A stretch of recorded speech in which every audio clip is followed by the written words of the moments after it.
সকলকে অনেক অনেক স্বাগত জানাই আজকের ভিডিওতে।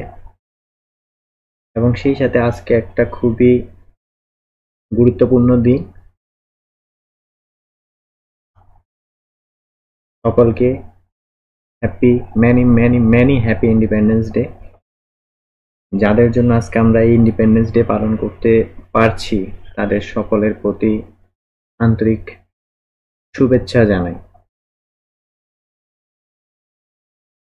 এইভাবে আজকের এই ইন্ডিপেন্ডেন্স ডের কথা মাথায় রেখে আমরা চলে যাচ্ছি আমাদের টপিকে, যেখানে আমরা করছি ত্রিপুরা বোর্ড অফ সেকেন্ডারি এডুকেশনের ষষ্ঠ শ্রেণীর গণিত।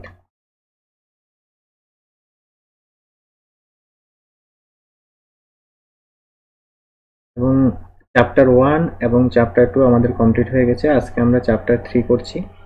চ্যাপ্টার 3 এর অলরেডি দুটো ভিডিও কমপ্লিট হয়ে গেছে, that means basic part, and chapter 3.1 complete হয়ে গেছে।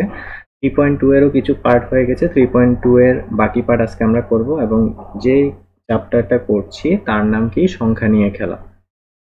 আমরা লাস্ট ডেটে কতটুকু করেছিলাম? এতটুকু করেছিলাম, ঠিক? তোমাদের বলেছিলাম এগুলো হোমওয়ার্ক করতে, আশা করি তোমরা করেছো। কি বলেছে? যদি কোনো যুগ্ম সংখ্যাকে 2 দিয়ে ভাগ করা হয় তবে ভাগফল সবসময় অযুগ্ম হবে। তাহলে কথাটা কি সত্যি? চেক করে নি। আমাদের কাছে কি কি যুগ্ম সংখ্যা আছে? আমাদের কাছে 2 আছে। যুগ্ম সংখ্যা কোনগুলো? যেগুলোকে 2 দিয়ে ভাগ করা যায়। 2 আছে, 4 আছে, 6, 8, 10, আরো অনেক, ঠিক না? সবগুলোকে 2 দিয়ে ভাগ করছি। সবগুলোকেই তো 2 দিয়ে ভাগ করা যাবে, কারণ কি? তারা যুগ্ম সংখ্যা। যখন একে 2 দিয়ে ভাগ করলাম আমি উত্তর পেলাম 1, যেটা একটি অযুগ্ম সংখ্যা। কিন্তু একে যখন 2 দিয়ে ভাগ করছি তখন পেলাম কত? 2। এই 2 তো আবার যুগ্ম সংখ্যা। একে যখন ভাগ করছি, 6 কে 2 দিয়ে যখন ভাগ করছি তখন পাচ্ছি 3। 3 আবার অযুগ্ম সংখ্যা। তাহলে আমরা কি দেখতে পাচ্ছি? কখনো যুগ্ম আসছে, কখনো আবার অযুগ্ম আসছে, কিন্তু সব সময় অযুগ্ম কি আসছে? না, তো সব সময় আসছে না। তাহলে আমাদের যে স্টেটমেন্ট ওরা দিল যে যদি কোনো যুগ্ম সংখ্যাকে 2 দিয়ে ভাগ করা হয় তবে ভাগফল সবসময় যুগ্ম হবে, সম্পূর্ণ মিথ্যে কথা। তাহলে আমরা ফলস দিব। সবগুলো মৌলিক সংখ্যাই হচ্ছে অযুগ্ম সংখ্যা। এবার সবগুলো মৌলিক সংখ্যা কি অযুগ্ম সংখ্যা হবে? দেখো, আমরা প্রথম দিনে শিখেছি ক্ষুদ্রতম মৌলিক সংখ্যা 2, আর 2 একটি যুগ্ম সংখ্যা। তাহলে কি হবে? তারা মিথ্যে কথা বলছে, তাহলে ফলস বলবো। মৌলিক সংখ্যাদের কোনো উৎপাদক নেই। এটা কি কখনো সম্ভব? মৌলিক সংখ্যার 2টি উৎপাদক সবসময় থাকবে? সব সময় থাকবে মৌলিক সংখ্যার 2টি উৎপাদক। মানে এটাও মিথ্যে কথা বলছে, ফলস। 2টি মৌলিক সংখ্যার সমষ্টি সর্বদাই যুগ্ম সংখ্যা হবে। তাহলে চেক করে নি। স্যার, একটি মৌলিক সংখ্যা 3 আর একটি মৌলিক সংখ্যা 5, 8 পেলাম। আচ্ছা, কিন্তু স্যার একটি মৌলিক সংখ্যা 2 আর একটি মৌলিক সংখ্যা 3, কিন্তু 5 পেয়েছি। তাহলে এ তো যুগ্ম সংখ্যা না, কিন্তু এ যুগ্ম সংখ্যা। তাহলে সব সময় সর্বদাই মানে কি? সব সময়, চিরন্তর, যা কিছু হয়ে যাক যুগ্মই পাবো। তো আমরা পাচ্ছি না, কখনো 8 পাচ্ছি, কখনো 5 পাচ্ছি। তাহলে এটাও সে মিথ্যে কথা বলেছে। তাহলে কি হবে? ফলস হবে। 2 হচ্ছে একমাত্র যুগ্ম মৌলিক সংখ্যা। অবশ্যই সত্য, আমরাই পড়লাম। যুগ্ম মৌলিক সংখ্যার মধ্যে শুধুমাত্র 2 আছে। সবকটি যুগ্ম সংখ্যাই হচ্ছে যৌগিক সংখ্যা। এবার সবকটি যুগ্ম সংখ্যা কি যৌগিক সংখ্যা? যৌগিক সংখ্যা কি? যৌগিক সংখ্যা হচ্ছে যেগুলো মৌলিক সংখ্যা নয় সেগুলো যৌগিক সংখ্যা। যেসব সংখ্যায় 2 এর বেশি উৎপাদক আছে তাদের যৌগিক সংখ্যা বলা হয়। তো এবার সবগুলো যৌগিক সংখ্যাই কি যুগ্ম সংখ্যা হবে? 2 তো একটি যুগ্ম সংখ্যা, কিন্তু স্যার 2 মৌলিক সংখ্যা। তাহলে সবকটি যুগ্ম সংখ্যাই যৌগিক সংখ্যা হচ্ছে না, তাহলে এও ফলস। 2টি যুগ্ম সংখ্যার গুণফল সর্বদাই যুগ্ম সংখ্যা হবে।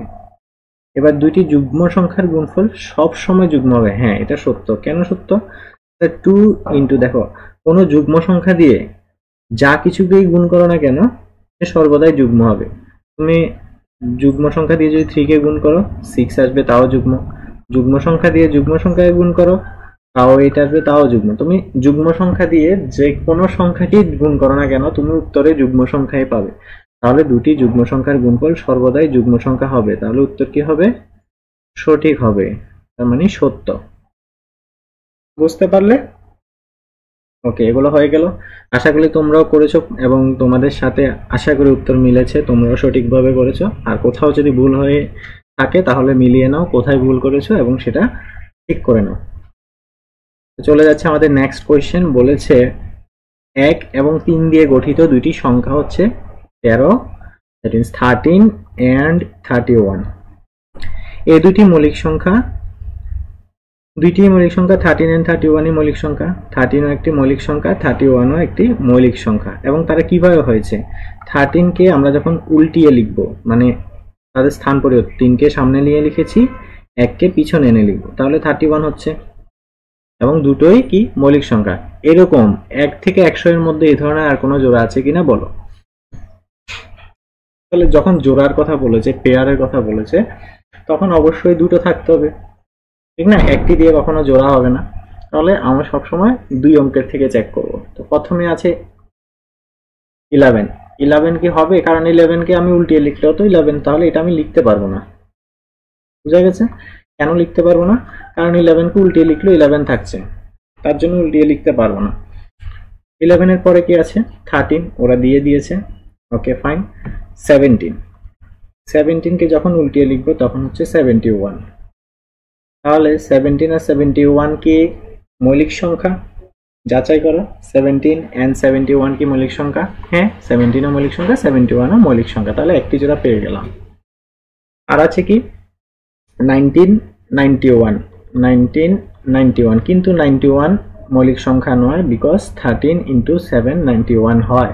তাহলে 2 এর বেশি উৎপাদক আছে, তাহলে এটা হবে না। ক্লিয়ার হলো? ওকে। আর কোনটা থাকতে পারে? 37 দাঁড়াও, 37 কে যদি আমরা উল্টিয়ে লিখি তাহলে কত হবে? 73। 73 একটি মৌলিক সংখ্যা এবং 37 একটি মৌলিক সংখ্যা। তাহলে আরেকটি পেয়ার পেয়ে গেলাম, আরেকটি জোড়া পেয়ে গেলাম। 37 এর পরে কোনটা আছে? 73, 97, 79। হ্যাঁ দেখো, 79 আর 97। তাহলে এখানে 79ও মৌলিক সংখ্যা এবং 97ও মৌলিক সংখ্যা, তাহলে এটাও আরেকটা পেয়ার পেয়ে গেলাম। ঠিক আছে, পেয়ার মানে হচ্ছে জোড়া। Clear? Okay fine. Next question. এগুলো কখন পারবে ভালো? যখন তুমি 1 থেকে 100 অব্দি মৌলিক সংখ্যাগুলোকে চিনবে, জানবে, শিখবে, তোমাদের জানা থাকতে হবে। এগুলো কোনো টেকনিক নেই বা কিভাবে করবে এমন কোনো নিয়ম নেই, তুমি জানতে হবে কোনগুলো মৌলিক সংখ্যা, কোনগুলো মৌলিক সংখ্যা নয়। ঠিক আছে, তো ট্রাই করবে 1 থেকে 100 অব্দি মৌলিক সংখ্যাগুলো শিখে নেওয়ার। নেক্সট কোয়েশ্চেন, 20 থেকে ছোট মৌলিক এবং যৌগিক সংখ্যাগুলো আলাদা করে লিখো। ওকে, তো মৌলিক সংখ্যা প্রথমে যদি শুরু করি 1, আমরা কি বলবো? 1 না তো মৌলিক না তো যৌগিক, 1 কোথাও থাকবে না, যৌগিকও থাকবে না, মৌলিকও থাকবে না। তাহলে থাকছে 2, থাকছে 3, থাকছে। ক্লিয়ার? 2, 3, 5, 7, 11, 13, 17, 19, 23। আমাকে 20 অব্দি বলেছে, তাহলে 23 লেখার কোনো দরকার নেই। ক্লিয়ার? ওকে, এবার যৌগিক। যৌগিক কি হবে? যেগুলো এখানে বাদ পড়েছে।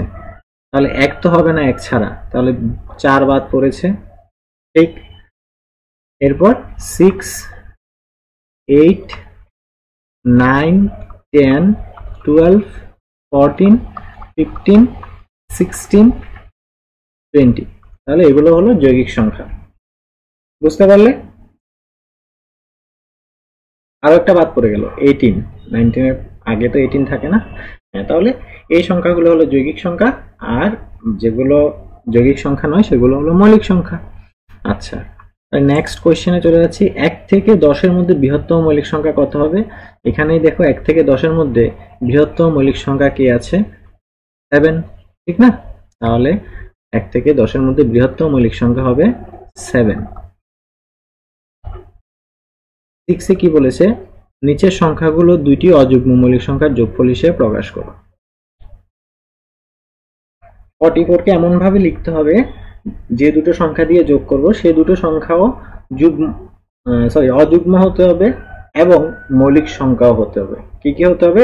এক তো অযুগ্ম হতে হবে, দ্বিতীয়ত মৌলিক সংখ্যা হতে হবে। তাহলে 41 কে এটা কখন পারবে? যখন তুমি জানবে যে 42 কি মৌলিক সংখ্যা, 41 কি মৌলিক সংখ্যা, 44 কি মৌলিক সংখ্যা, তো ওটা তোমাদের জানা থাকতে হবে। তো আমি দেখতে পাচ্ছি যে 3 প্লাস 41 যদি করি আমি 44 পাচ্ছি, যেখানে 3 ও মৌলিক সংখ্যা, 41 ও মৌলিক সংখ্যা। বুঝতে পারলে? আরো অন্যভাবেও করা যায়, তুমি চেষ্টা করবে। শুধু এটা দিয়েই আনসার হবে এমন না, আরো থাকবে, শুধু একটা দিয়েই শেষ হয় না, আরো আছে, অন্যগুলো তোমরা চেষ্টা করবে। ঠিক আছে, আমি সবগুলো দেখাচ্ছি না কারণ সময় আবার দিতে পারবো না, আমি একটা একটা দেখাচ্ছি। এরপর 36 এলো। 36 কে কিভাবে লেখা যায়? হ্যাঁ, 5 প্লাস 31 করে লেখা যায়। 5 প্লাস 31, যেখানে আমরা 36 পাচ্ছি এবং 5 ও একটি মৌলিক সংখ্যা, 31 একটি মৌলিক সংখ্যা। আফটার দেন যদি আমরা 100 কে করি, 100 আরো ইজি, 3 প্লাস 97, কারণ 97 একটি মৌলিক সংখ্যা, 3 ও একটি মৌলিক সংখ্যা। 90 কে কিভাবে করা যায়? 90 কে করা যায়, ভাবো কি কি আছে। খুব সম্ভবত 40, 80, 80, হ্যাঁ হ্যাঁ হ্যাঁ, দেখো 3 আর 7 এ তো হয় 10, 3 আর 7 এ 10 হচ্ছে, তাতে আর কত লাগে? 80 লাগে। হ্যাঁ, 40, 47। ওকে, তো 43 এন্ড 47 যদি আমরা প্লাস করছি দেখতে পাচ্ছি কি 90 পাচ্ছি, এবং 43 একটি মৌলিক সংখ্যা, 47 ও একটি মৌলিক সংখ্যা। ক্লিয়ার হলো? বাকিগুলো তোমরা করে নেবে। 3 জোড়া মৌলিক সংখ্যা লেখো যাদের প্রত্যেকটির পার্থক্য হচ্ছে 2। এমন 3 জোড়া মৌলিক সংখ্যা লিখো যাদের প্রত্যেকটির পার্থক্য 2। তাহলে প্রথমেই আমরা দেখতে পাচ্ছি 3 আর 5 আছে, যেখানে মাঝে দুটি সংখ্যা আছে, মতলব পার্থক্য মাইনাস করলে 2 পাবো, 5 মাইনাস 3 কত? 2, মাঝে একটি সংখ্যা। ক্লিয়ার? ওকে, 5 আর 7 এও পার্থক্য কত? 2, 5, 6, 7, 2, মাইনাস করলে 2 পাবো। আর কি আছে? 7, 9 হবে না। 11, 13, 11 আর 13 এর পার্থক্য কত? 2। তাহলে কয়টি জোড়া পেয়ে গেলাম? 3টি জোড়া তো পেয়ে গেলাম। 3 জোড়াই বলেছে আমাকে, 3 জোড়া লিখেছি। তো আমাকে একটা নোট দিল যে দুইটি মৌলিক সংখ্যার পার্থক্য 2 হলে তাদের যমজ মৌলিক সংখ্যা বলা হয়। তাহলে এই সব মৌলিক সংখ্যাগুলোকে কি বলা হয়? যমজ মৌলিক সংখ্যা। বুঝতে পারলে? এগুলো কি হবে? যমজ মৌলিক সংখ্যা, বা ইংলিশে যাকে বলছি twin prime number, twin brother, twin sister, twin মানে যমজ। ওকে, তো যখন দুটি মৌলিক সংখ্যার মধ্যে পার্থক্য 2 হবে, মানে যাদের মাইনাস করলে 2 আসছে, 2 আসছে, সেই সব মৌলিক সংখ্যাগুলোকে আমরা যমজ মৌলিক সংখ্যা বা টুইন প্রাইম নাম্বার বলবো। ক্লিয়ার হলো? নিচের কোন সংখ্যাগুলো মৌলিক সংখ্যা, এগুলো তোমাদের হোমওয়ার্ক থাকবে, তোমরা পারবে।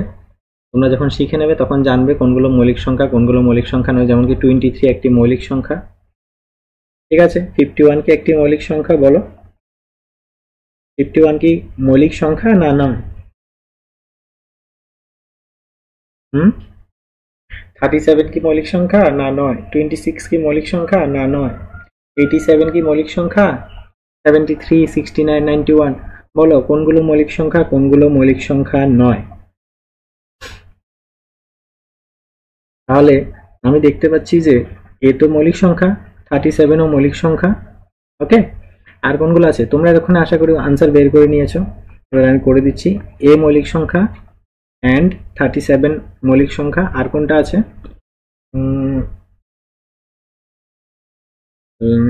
হ্যাঁ, 73, একটু আগে আমরা শিখেছি 37 উল্টো 73 একটি মৌলিক সংখ্যা।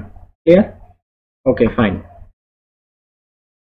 100 থেকে ছোট পরপর আছে এমন 7টি যৌগিক সংখ্যা লেখো যাদের মাঝখানে কোনো মৌলিক সংখ্যা নেই। 100 থেকে ছোট হতে হবে এবং পরপর আছে। সবচেয়ে বড় গ্যাপ আমরা 90-র ঘরে পাই। 90 দিয়ে স্টার্ট করে দেখি হয় কিনা। 90, 91, 91 কি মৌলিক সংখ্যা? তাহলে 91 তো হচ্ছে না। 92 থেকে করে দেখি। 92, 93, 94, 95, 96, 97, কয়টি হলো? 3টি, 3টি 6টি হলো। যৌগিক সংখ্যা লিখতে বলেছে না? হ্যাঁ হ্যাঁ হ্যাঁ, তাহলে যৌগিক সংখ্যা হয়তো 91 আসবে, সরি। হ্যাঁ দেখো 91, 92, 93, 94, 95, 96 and 97 হবে না, ঠিক আছে? তাহলে 91, 92, 93, 94, 95, 96 এগুলো হলো কি সবগুলোই যৌগিক সংখ্যা, কারণ 97 মৌলিক সংখ্যা হয়ে যাচ্ছে, ঠিক আছে? তাহলে 91 and 96 অবধি আমরা 7টি যৌগিক সংখ্যা পেয়েছি যাদের মাঝখানে কোনো মৌলিক সংখ্যা নেই। এবার 10 এ কি বলেছে, নিচের সংখ্যাগুলোকে 3টি করে অযুগ্ম মৌলিক সংখ্যার যোগফল রূপে প্রকাশ করো। এগুলো তোমরাই করবে, আমি একটা করে দিচ্ছি। যেমন 21 কে যদি আমি লিখি, কি লেখা যায়? 21 কে লেখা যায়, অবশ্যই 21 এর ছোট নাম্বার হতে হবে, তাহলে 3 করি, 5 করি, 5 3 8 আর 13, হ্যাঁ তাহলে কত হয়ে যাচ্ছে? 21 হয়ে যাচ্ছে, যেখানে যে তিনটি সংখ্যাকে যোগ করা হয়েছে সেই তিনটি সংখ্যাই কি মৌলিক সংখ্যা। ক্লিয়ার হলো? এভাবে তোমরা করবে। চলে যাচ্ছি 11 নম্বরে। কি বলেছে? 20 থেকে ছোট 5টি মৌলিক সংখ্যার জোড়া লেখো যাদের যোগফল 5 দ্বারা ভাগ করা যায়। তো ফার্স্ট অফ অল 5 এর নামটা কি কি আছে? 5 আছে, 10 আছে, 15 আছে, 20 আছে, 25 আছে, 30 আছে। ক্লিয়ার? 1 2 3 4 5 6, যেখানে 10 তো তারা দিয়ে দিয়েছে। ওকে, তো এখন 5 কে যদি লিখতে যাই, 5 কি লেখা যাবে? হ্যাঁ, 3 + 2 লেখা যাবে। তো 5 কে তো 5 দিয়ে ডিভাইড করা যাবে। ওকে, তাহলে একটা হলো। 10 তো তারা দিয়ে দিয়েছে, 3 + 7 হয়ে গেল দুটো। 15 কে লেখা যায়। 15 কে কি লেখা যায়? 15 কে কি লেখা যায়? 11 + 3 তো হবে না, 13 + 2 লেখা যায়। হ্যাঁ, 2 + 13 = 15। এরপর 7 + 13 20, সবগুলোকে 5 দিয়ে ভাগ করা যায়। 25 কে লেখা যায় কি? 25 কে লেখা যায় না, তাহলে এটা লিখতে পারবো না। 30 কে লেখা যায়। 17 + হ্যাঁ 17 + 19 লেখা যায়। 17 + 19 হবে? No sorry. তাহলে আমাদের কাছে এতটুকু চলে এলো, ঠিক আছে? কি কি লেখা যায়? এই সংখ্যাগুলোকে আমরা লিখতে পারি, আরো লেখা যায়, তোমরা চেষ্টা করলে পারবে। লেখা যায় তো, 30 কে লেখা যায়। 17 + 19, 17ও মৌলিক সংখ্যা, 19ও মৌলিক সংখ্যা, ঠিক আছে? তো এটাও লেখা যায়, ঠিক আছে? তোমরা চাইলে আরো লিখতে পারো, বাট আমাদের 5টি বলেছে তাই আমরা 5টি লিখেছি। আচ্ছা, শূন্যস্থান পূরণ করো। বলেছে যে সংখ্যার 2টি মাত্র উৎপাদক আছে তাকে কি বলা হয়? অবশ্যই মৌলিক সংখ্যা বলা হয়। যে সংখ্যার 2টির অধিক উৎপাদক আছে তাদের যৌগিক সংখ্যা বলা হয়। এক সংখ্যাটি না যৌগিক না মৌলিক, যৌগিকও হবে না, মৌলিকও হবে না। ক্ষুদ্রতম মৌলিক সংখ্যা হচ্ছে 2, ক্ষুদ্রতম যৌগিক সংখ্যা হলো 4, ক্ষুদ্রতম যুগ্ম সংখ্যা 2, ড্যাশ হচ্ছে ক্ষুদ্রতম অযুগ্ম মৌলিক সংখ্যা। কে ক্ষুদ্রতম অযুগ্ম? 3। অযুগ্ম বলেছে, যুগ্ম হলে 2 হতো, কিন্তু অযুগ্ম বলেছে তাই 3 হবে। একমাত্র যুগ্ম মৌলিক সংখ্যাটি হচ্ছে 2। ডান? ক্লিয়ার হলো? তো আজকের ভিডিও এখানেই শেষ করছি। ভিডিও দেখার জন্য অনেক অনেক ধন্যবাদ। তোমাদের বন্ধুদের সাথেও শেয়ার করো যাতে সবাই শিখতে পারে। আর খুব সম্ভবত কালকে আমরা আবার নতুন চ্যাপ্টার নয়, পরের পার্টের বেসিকটা নিয়ে আমরা আবার চলে আসবো নেক্সট ভিডিওতে। ওকে, বাই, টেক কেয়ার, টাটা।